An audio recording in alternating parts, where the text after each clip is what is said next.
বন্ধুরা, ফাল্গুনি রান্নাঘরে আপনাদের সবাইকে স্বাগত জানাই। আবারও চলে এলাম আপনাদের কাছে অন্য একটা রেসিপি নিয়ে। আজকে আমি কচু নিয়ে নিয়েছি।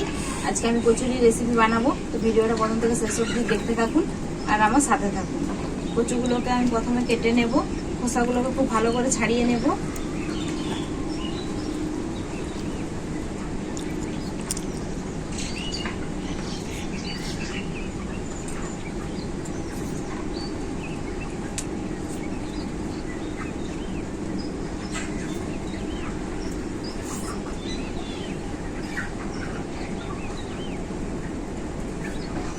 কচুর রেসিপিটা বানানোর জন্য কচুটা আমি এই সাইজে কেটে নিয়েছি।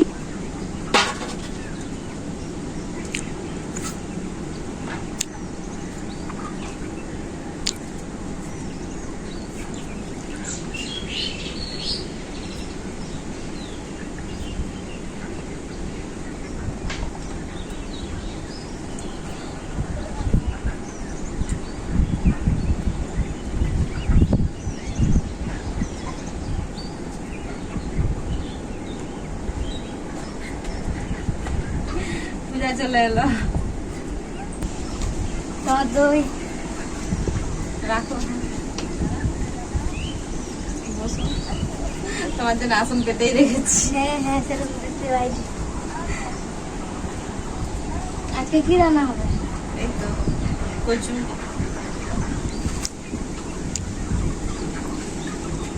কচুগুলোকে কিন্তু আমি ধুয়ে কাটিনি, কাটার পরে পরিষ্কার করে ধুবো। কচুগুলো আমার সব কাটা হয়ে গেছে আর এই সাইজ আমি সব করে নিয়েছি। এখন আমি পরিষ্কার করে ধুয়ে নিয়ে চলে আসবো। উনুনে কড়াইটা আমি বসিয়ে দিয়েছি কচুগুলো ভাজার জন্য, আর কচুগুলো আমি ভালো করে ধুয়ে নিয়ে চলে এসেছি। কড়াইতে এরপর সরষের তেল দিয়ে দেবো। তেলটা আমার খুব ভালোভাবে গরম হয়ে গেছে, কচুগুলো ভেজে নেব।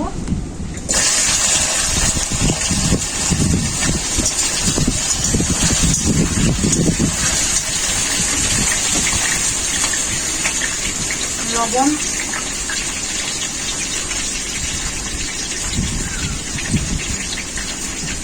হলুদ গুঁড়ো,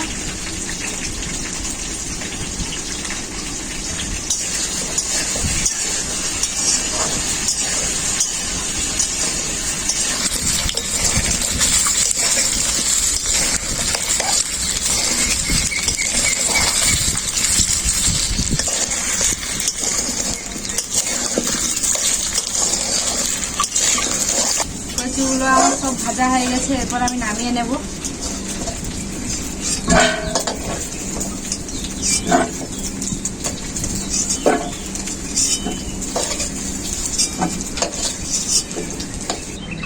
ওই তেলে আর একটু তেল দিয়ে দেবো সরষের, দুটো তেজপাতা, একটা শুকনো লঙ্কা ছিঁড়ে দিয়ে দিয়েছি এইভাবে, দারুচিনি, লং আর এলাচ,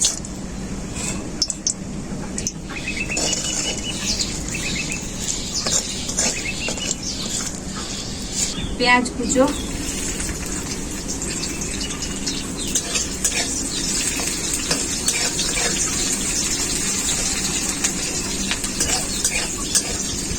পেঁয়াজটা যাতে ভালো করে গলে যায় তার জন্য লবণ,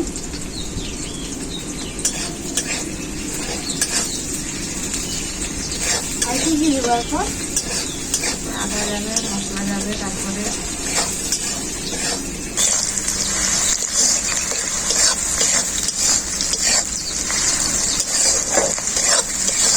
পেঁয়াজটা আমার হালকা করে ভাজা হয়ে গেছে। আদা রসুন একসাথে বাটা,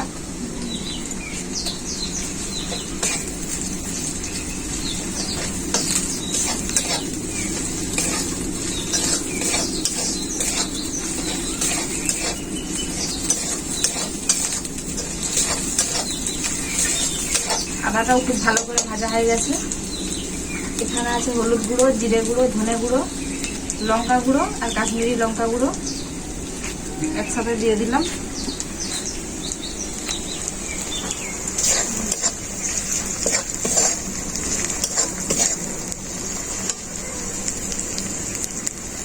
মশলাটা ভালো করে কষানোর জন্য অল্প একটু জল দিয়ে দেবো।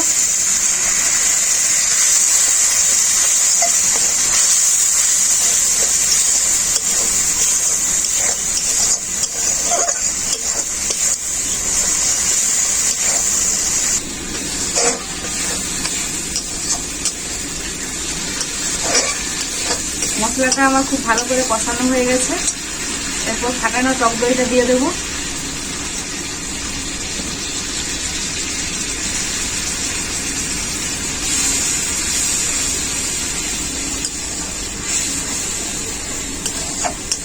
কত সুন্দর গন্ধ বাড়াইছে তোমার মশলা থেকে।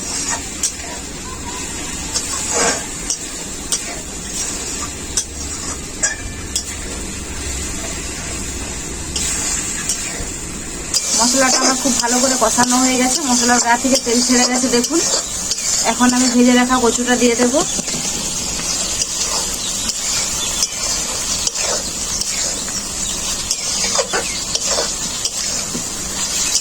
খুব ভালো করে মশলার সাথে কচুটাকে কষাতে থাকবো।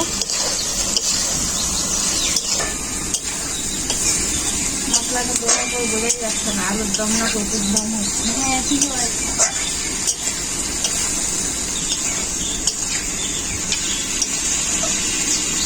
কচুটাকে খুব ভালো করে মশলার সাথে কষিয়ে নিয়েছি। এরপর কুচো করে কেটে রাখা টমেটো দিয়ে দেবো।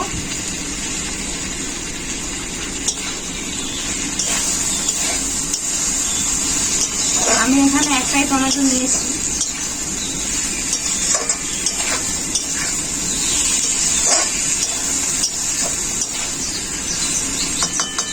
টমেটোটা দিয়ে কিছুক্ষণ নাড়াচাড়া করে নিয়েছি। এরপর পরিমাণ মতো জল দিয়ে দেবো।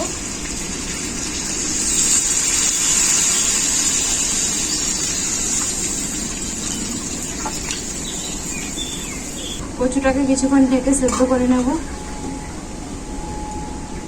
গাছগুলোতে দেখো খেজুর ধরেছে কত। ঠিকই বলছে। খেজুরগুলো পেকে যাবে, জামাই ষষ্ঠীর কাছাকাছি পেকে যাবে। ঢাকাটা খুলে এরপর আমি দেখে নেব।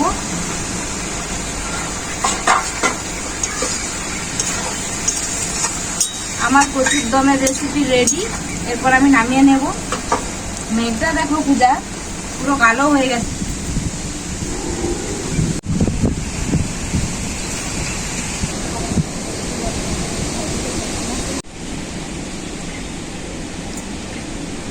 ঝড়টা উঠেছে দেখো, গোটা চারদিকে ধুলোই একবারে ভর্তি হয়ে যাচ্ছে। রেসিপি কেমন হলো? ভালোই হয়েছে, তোমার কচুর তরকারি অসাধারণ। আর কচুগুলো কত সুন্দর সিদ্ধও হয়ে গেছে দেখো। একদম ভালো বলে গেছে মনের মতো। তোমার কচুর তরকারি খুবই সুস্বাদু হয়েছে নাকি? তো বন্ধুরা, আপনারাও বাড়িতে এই কচুর রেসিপিটা বানিয়ে খাবেন, খুবই ভালো লাগবে। ভাত বা রুটির সাথে খেতে পারেন। তো রেসিপিটা কেমন হয়েছে কমেন্ট করে জানাবেন। ভিডিও ভালো লাগলে লাইক শেয়ার সাবস্ক্রাইব করে দেবেন। আপনারা ভালো থাকবেন, সুস্থ থাকবেন। আবার দেখা হবে পরবর্তী ভিডিওতে নতুন কোনো রেসিপি নিয়ে।